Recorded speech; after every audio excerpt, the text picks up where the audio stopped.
nearly 10 years, one of the most successful video game franchises is set to return with a new release. The long-awaited installment in the Grand Theft Auto video game series. Rockstar Games released the trailer for GTA 6 today. Just take a look.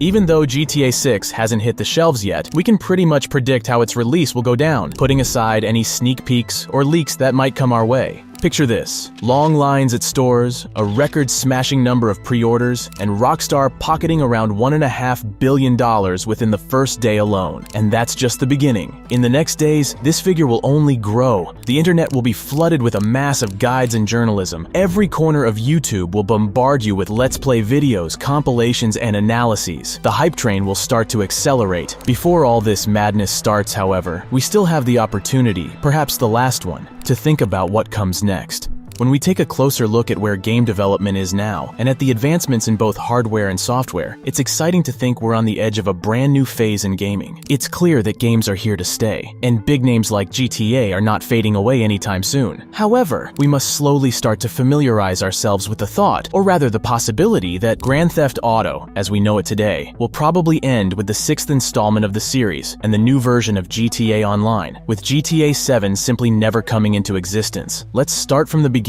The first GTA, released in 1997, paradoxically wasn't initially celebrated by critics, but its unique approach to gameplay and the relatively large freedom we had in the game world for that time led to commercial success. The game certainly also benefited from numerous controversies caused by the presence of brutal animations and effects. Released on PC, the first PlayStation, and Game Boy, it sold a total of about 3 million copies. The sequel, released shortly afterward and essentially just a quick and simple extension of the first game, sold a bit worse than its predecessor, with about 2 million copies sold. But looking at the fact that the team consisted of a few to a dozen people working full-time on both games, the result was still brilliant. Rockstar received a clear message from the market: a production that places the player at the very center of a criminal world and gives them a lot of freedom is simply a very catchy theme. And then they began intensive work on the next part, which turned out to be a breakthrough. With GTA 3, the core team of 23 people, boosted by freelancers as needed, worked for just 3 years. That's obviously more than before, but given the scale of the entire project, it still seems like relatively low numbers, especially since the game sold 14.5 million copies and earned, according to various estimates, between $300 to $350 million.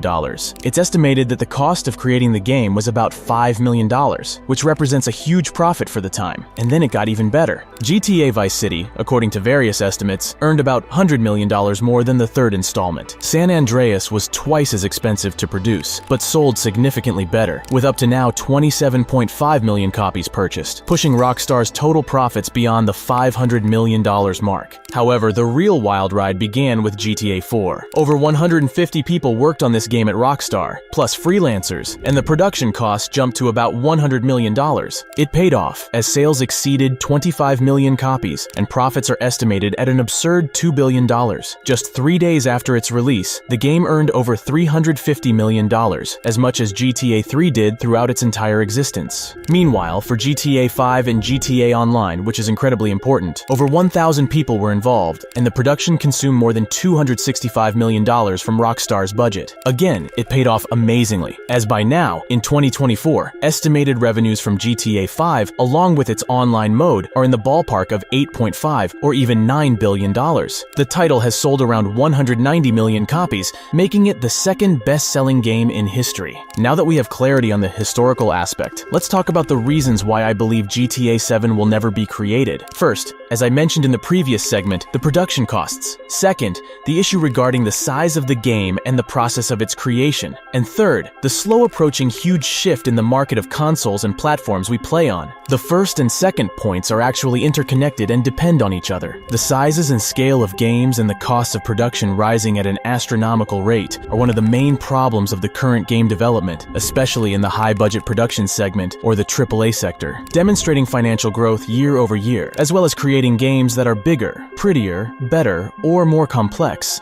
is, however, a model that is finite in time and space. Sooner or later, within the same formula, we finally reach a limit, and to overcome it, we need increasingly more resources, larger budgets, and larger teams, but most importantly, also more time to complete production. Rockstar is currently in a comfortable situation in that it earns a 4 fortune on GTA Online, which somewhat sustains the whole business, but this is an exception in the industry, not the rule. And there's another issue. Although Rockstar is well known for its quality, players love their productions and have immense trust in the studio. Everyone can stumble eventually. We've seen this with CD Projekt Red and Cyberpunk 2077. Similarly, Blizzard, once synonymous with top-tier gaming, has faced significant community backlash in recent years. The company, known for its financial struggles, seems to be shifting its strategy towards microtransactions and mobile games in an effort to recover. There are many such examples, but there's one lesson from all of this. Initially, it may be phenomenal, riding the wave of pre-orders, but then there might be a sudden collapse in sales if something goes wrong. Creating sequels, especially over such long years, is simply a huge risk. Considering the gigantic funds that GTA 7 would have to consume to be bigger and better than its predecessor, and how long it would probably take to develop, it's much more rational to care for and develop one product over many years. Epic Games does this with Fortnite, IO Interactive with the Hitman series, and Ubisoft is slowly doing the same with the Assassin's Creed series, preparing to release the Infinity, which despite recent problems is still in development. We will probably never see Minecraft 2, because Mojang finds it much more profitable to develop gameplay within the same production, even if it needs to be significantly updated from time to time. Actually, Rockstar is already doing this as well, investing in GTA Online for over 10 years. The profit that the studio is able to generate from GTA Online relative to the costs incurred is enormous, and the margins are simply gigantic. According to available data, GTA 5 maintained a price of $60 for about 4 years since its release, but after about 2 years, it began to be regularly discounted to $30. Let's say the average purchase price settled at about $45. Many bought it at full price, while others held off for sales, snagging it for less. By this math, with 80 million copies sold early on, Rockstar pulled in roughly $3.2 billion.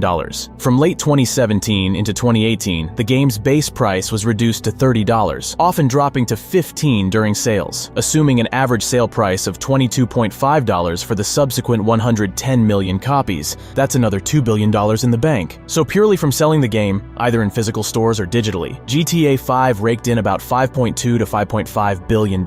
That's a massive chunk of its total earnings. The rest, somewhere between $3 to $4 billion, comes from GTA Online. Recurrent consumer spending in GTA Online is projected to keep growing, indicating that Rockstar and Take-Two are set to make even more money per user on in-game purchases. This success is partly due to the low costs of creating new online content, maintaining the game's infrastructure, and marketing updates, compared to the immense profits these activities generate. This makes the company's focus on online's business model quite clear. It's no surprise that GTA 5 was the first in the series in a long time to forego traditional single-player expansions, as Rockstar has found a far more profitable venture in GTA Online. This does not mean that the story-driven gangster adventures created for the single-player will completely disappear in the future, and that we will have to say goodbye to them for good after the release of GTA 6. I think not, but the method of their distribution and publishing will change.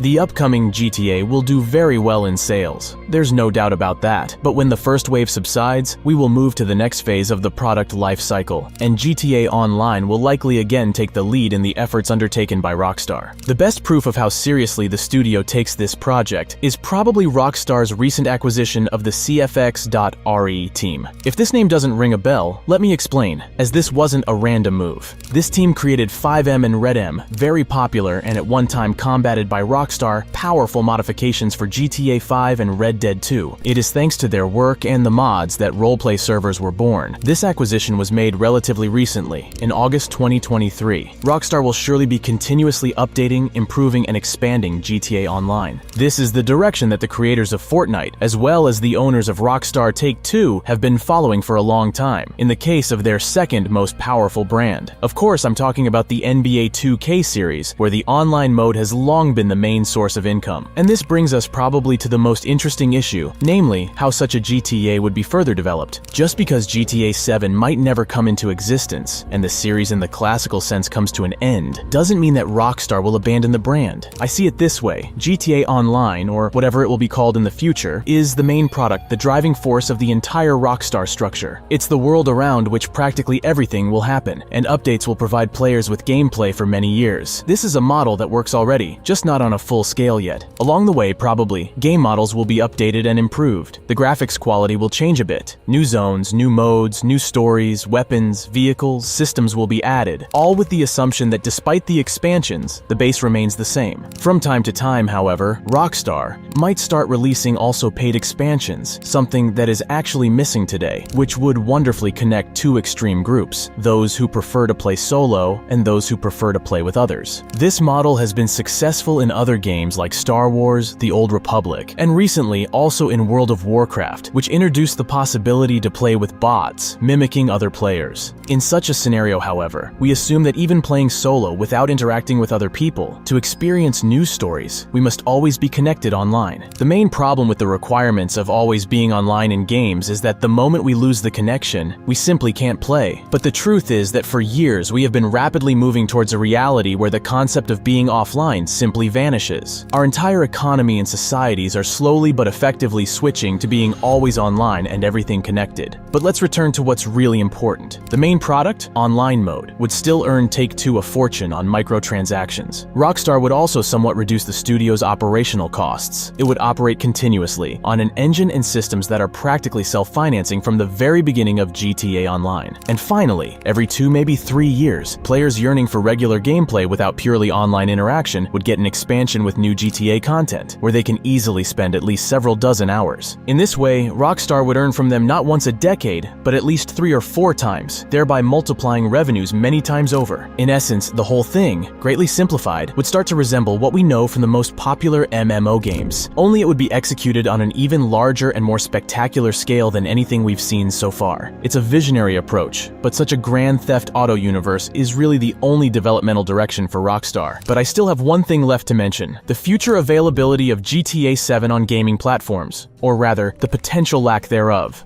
Realistically, we might have 1, or perhaps miraculously, 2 more generations of traditional consoles like the PlayStation 6 and the next Xbox. After that, we're likely to see a major shift in gaming technology. By around 2035, when we might see GTA 7, gaming will be a whole new ballgame. We'll mostly be playing games through the cloud, and using a regular controller or keyboard might not cut it anymore. Thanks to advancements in tech and the rise of augmented and virtual reality, along with new ways to interact with games, how we play is set to change big time. It's not that today's gaming will vanish. It'll still be around, but play a much smaller role. The shift isn't because there's anything wrong with current methods. It's just that to really dive into more engaging gaming experiences, we'll be turning to new gadgets and tech that can bring those worlds to life in ways we've never seen before. It might feel like the 10 years until 2035 isn't a lot of time, but just look at how much technology has evolved from 2014 to 2024, and how much games have changed since then. It's been a huge leap. If Rockstar keeps up its current pace and releases GTA 7 in 2035 and supports it for about 8 to 9 years, we could still be playing what we think of as traditional console games in 2044, 20 years from now. Think about it this way: 20 years ago, in 2004, we were all about GTA San Andreas, Half-Life 2, and the first Far Cry, playing on PlayStation 2 and the original Xbox. It feels ancient now, and back then, there was so much potential to grow in terms of game physics, graphics, and world sizes. We've made incredible progress since, but looking at today's technology, making another jump like that on traditional screens seems unlikely. Games like GTA, long-term projects with a planned lifecycle counted not in months or years, but sometimes even decades, are produced with not only what is available here and now at the time of release in mind, but also what will appear in the future. It's not even about Rockstar not wanting to make a game with PlayStation 7 in mind. It's that PlayStation 7 may simply never come into existence. This is a real scenario, as Sony's been branching into PC games and betting on its cloud service, PlayStation Now, for good reasons. Meanwhile, Microsoft has been merging Xbox with Windows, essentially treating them as one. The big names in gaming are all gearing up for a future where you won't need a console at home to play games. Companies like Google, Meta, Amazon, and Nvidia getting in on this trend is no coincidence. So when Rockstar plans for future GTA titles, they're likely focusing on the present and the next generation of consoles that are actually in the pipeline. In the future, we'll be playing games in totally new ways, which means interacting with the GTA franchise differently too. But let's not get too far ahead of ourselves. Take-Two, Rockstar's parent company, still has plenty of potential hits to release before it needs to rethink its entire approach to gaming. Think Bully 2, Red Dead Redemption 3, Max Payne 4, or even a new franchise. What comes after GTA 6 is still up in the air, but it's a safe bet Rockstar has some tricks left. Besides, they can keep evolving GTA Online, their colossal ongoing hit. hit and keep the cash rolling in. Let me know what you all think about this. Which points do you agree or disagree with? And how do you see the future of the Grand Theft Auto series shaping up post GTA 6?